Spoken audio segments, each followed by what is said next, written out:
Hi everyone, it's me, C Lefty Run with my week 15 Boston Marathon training recap for 2023. And so for week 15, I ran 53 miles. So I'm just going to go through my week really briefly. Sunday I do my standard 8 miles. I did it at a 9:37 pace. My heart rate was a wonderful 133. Monday I ran 6 at 9:56. My heart rate was 134.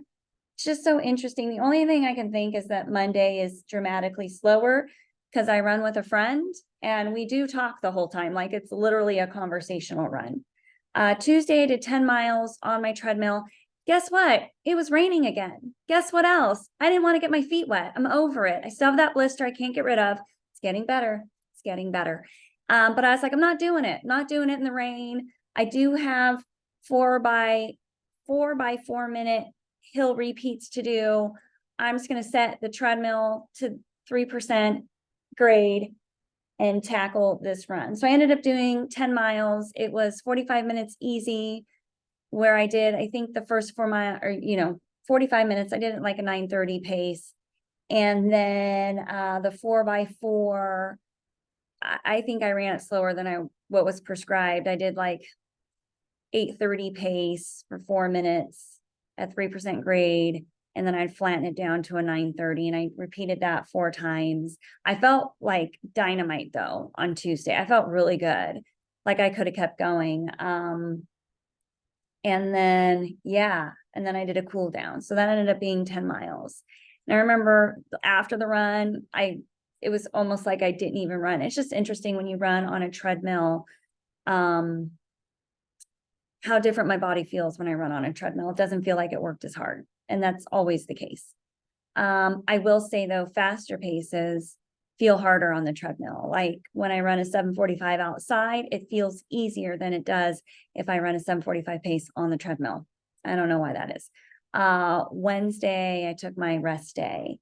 Thursday, I did 6 miles at a 9:36 pace. My heart rate was a 142, so high.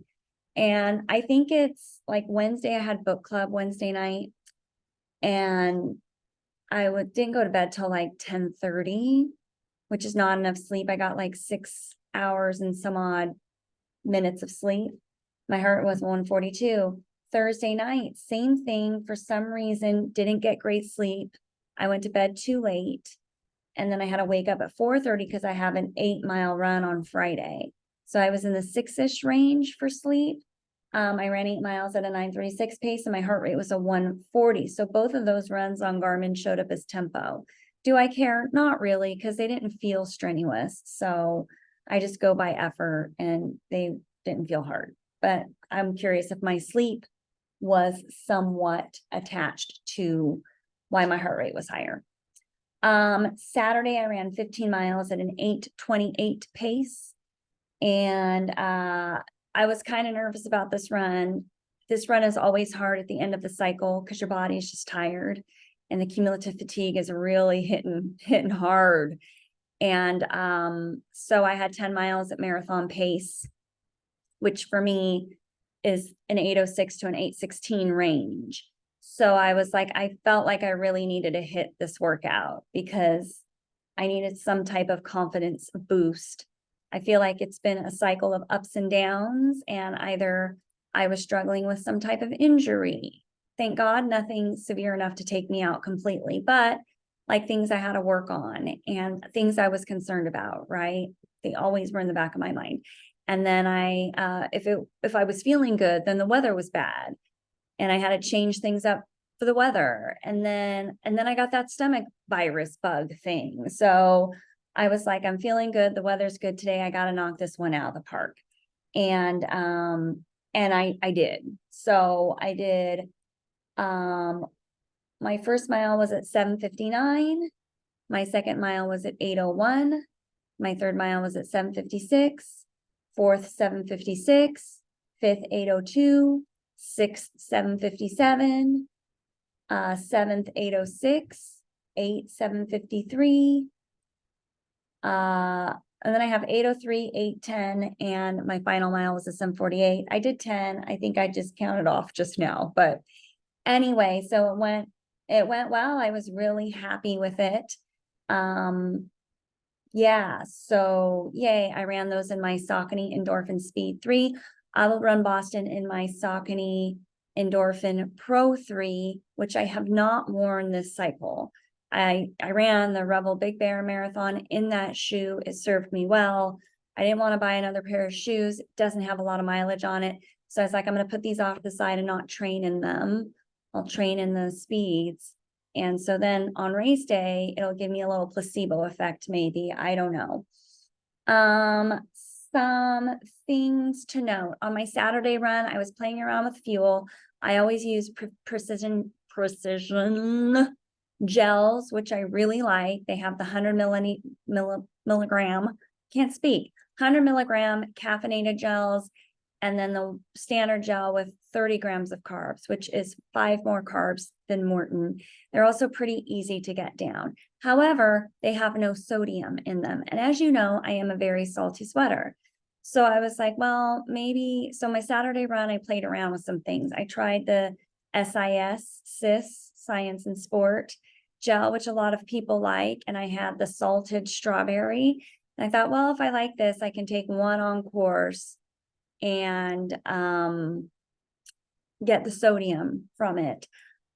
It tastes good, but they're very liquidy. And so as I was running and like trying to, it kept like flying out of the top and like getting on me, and then it gave me the burps, which some gels do that. Like they don't make me sick, but then they make me burpy. So then I took my precision, took that one first. Then I did the precision with caffeine.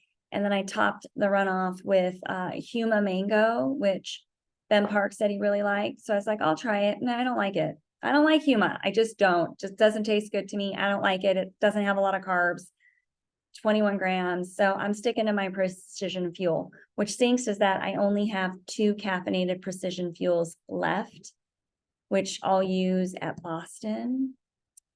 But I wanted 2 for my last 16 miler this weekend, and they're not cheap. They're like $4. Anyway, I got to figure that out. Do I buy more? Do I just save the 2 I have for Boston? Actually, I need 3 because I always take the caffeinated gel 15 minutes before I start a marathon. So I need 3 of those. So I got to check my stock. Now I have all this Huma that I'm not going to eat. I have all this Science and Sport I'm not going to eat. Like, what a waste of money, but whatever. Anyway, I want to also say that, as you know, I've been having hip issues, so much better. But I listened to Believe in the Run, the podcast called The Drop. And they always talk about this method that Megan Murray used with saran wrap. And they've talked about it a few times. I'm like, what is it? Like, could this help my hip? So I messaged Thomas, and then he sent me back a write-up that Megan did on this saran, him, or it probably wasn't his, probably their PR people, whatever. But so nice of them to send me the article with the method in it. And I used it. It's like arthritis cream, arnica, and you put it in saran wrap and you keep it overnight. It's like bakes.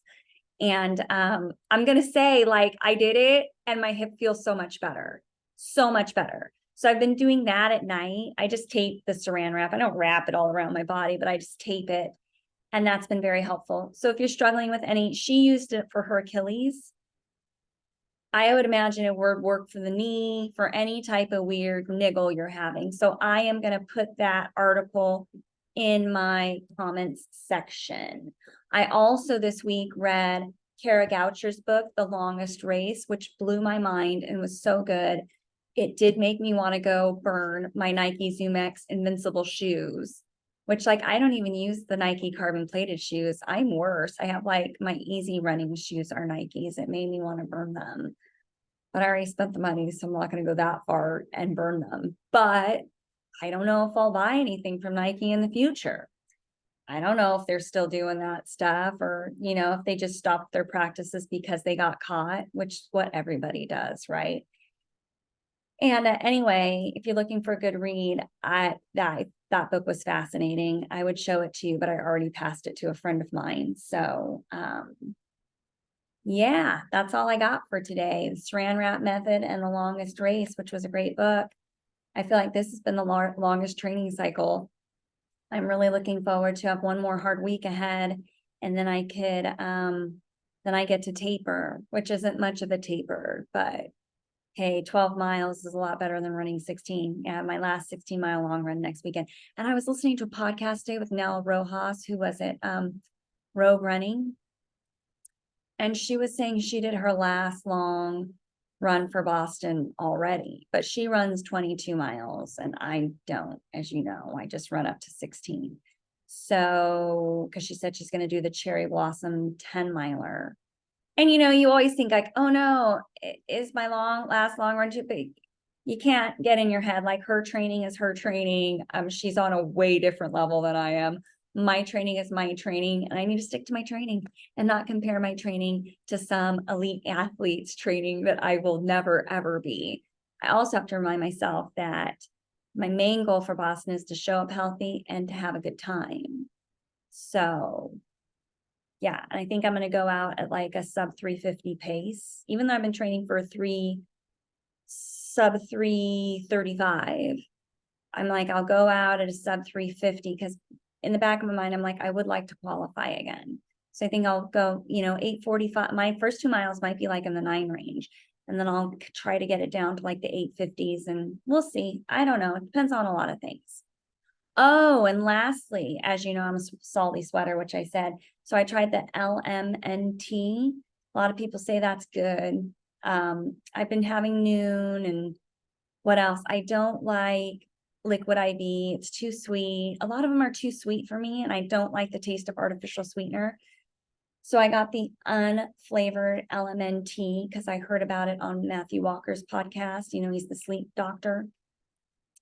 And so I tried the unflavored, and it tasted seriously like I was drinking straight ocean water.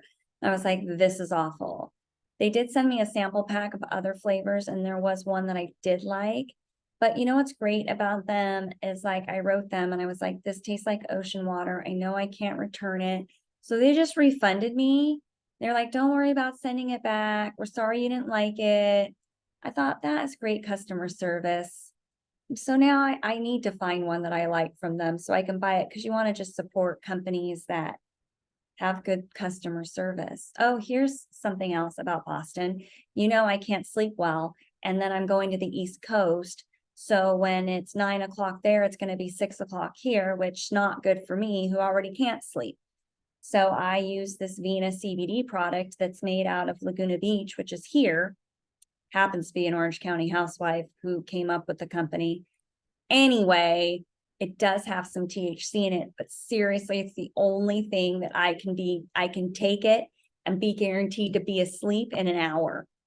So I was like, I got to get this stuff to Boston. And I was like, do I ship it from Laguna Beach to Boston? Because I don't want to take it on the plane. I don't know if I can take it on the plane. And apparently I called the company and I can take it on planes, not internationally, of course. I don't want to be like that Russian basketball player. Could you imagine? I wouldn't do it internationally, but I will take it to Boston with me, because I was like, I got to sleep in Boston. What am I going to do? Melatonin sometimes isn't doing enough. So we'll see. Anyway, happy running to you. Looking forward to seeing you in week 16. Bye.